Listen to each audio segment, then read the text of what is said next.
So in this question, we are given two functions, fx and gx, right? Let fx and gx be two real valued functions. Remember, it is written real valued.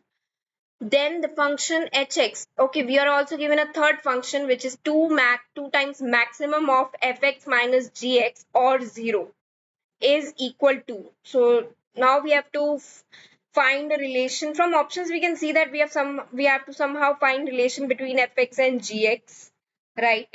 Depending on this thing. Okay. So before starting this question, we can clearly see that there is involvement of maximum function which is being applied in hx, but none of our option shows maximum in it. None of the options shows. That means there is some identity which we are lacking knowledge of, and we learn now.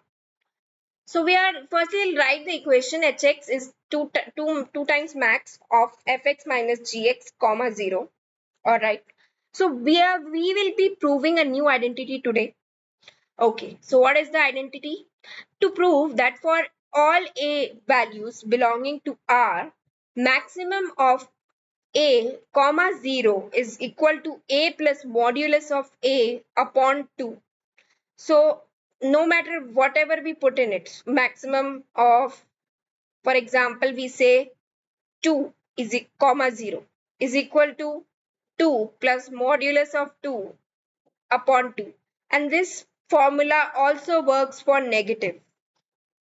Maximum of minus 3 comma 0 is equal to 2 is equal to minus 3 plus modulus of minus 3 upon 2, right? So let us prove this identity. So now we know the definition of modulus. So modulus says that modulus of a says that it is equal to a when a is greater than equal to 0, and it is equal to minus a when a is less than equal to a is less than 0, not equal. All right. So in our case 1, we say that a is greater than equal to 0. We are taking the first case right now. So in the case 1, where a is greater than equal to 0, modulus of a becomes a, right?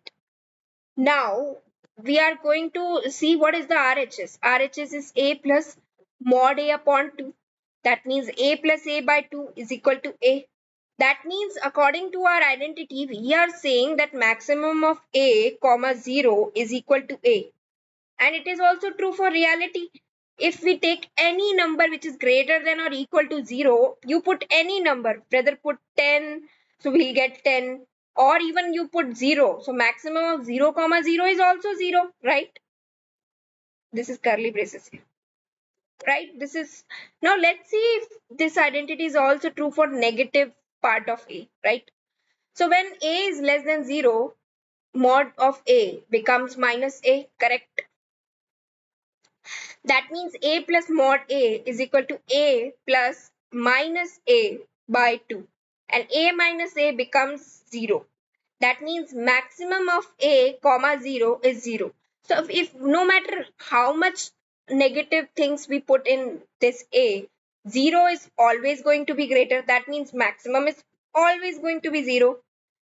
This means that equality holds in both possible cases, positive or negative. That means maximum of a comma 0 is a plus mod a by 2. You have to remember this thing. This is a very important identity in such questions. And similarly, we can prove minimum of a comma 0 is a minus mod a by 2. So this is not required in this question, but I'm still writing it here for your reference. So you also need to learn this thing. This is also very important. All right, so we'll come back to our solution. So let a is equal to fx minus gx. So we have been doing this thing since ages now. Whenever we see some complicated thing or we are scared of it, we just substitute it into a variable so that things become easy for us. So now since we have taken a as fx minus gx, hx becomes 2 times max a comma 0. Hey, we have seen this part somewhere previously itself.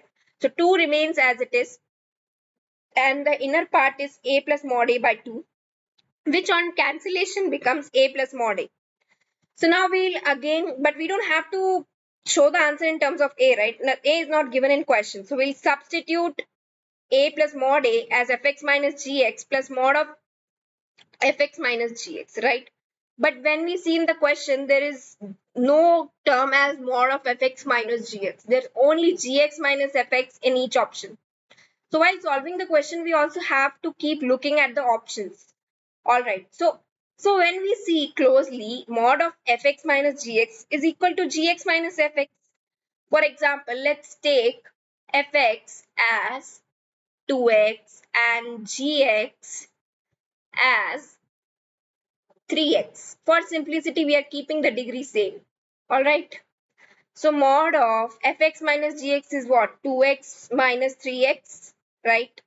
Which is mod of minus x. And when I do 3 gx minus fx, we get 3x minus 2x, which is mod of x. So in terms of magnitudes, they are already same, right? So it doesn't matter whether we write fx minus gx or gx minus fx. So hx is not harmed because of this modulus. That means we can also replace it and the final answer becomes fx minus gx plus gx minus fx. It is given to confuse it. The question setter could also be doing this thing, fx minus gx. Then we would have ticked that answer, right? They will never give us two options at the same time. All right. So the final answer is which one? This one? C option, right? C option was the final answer.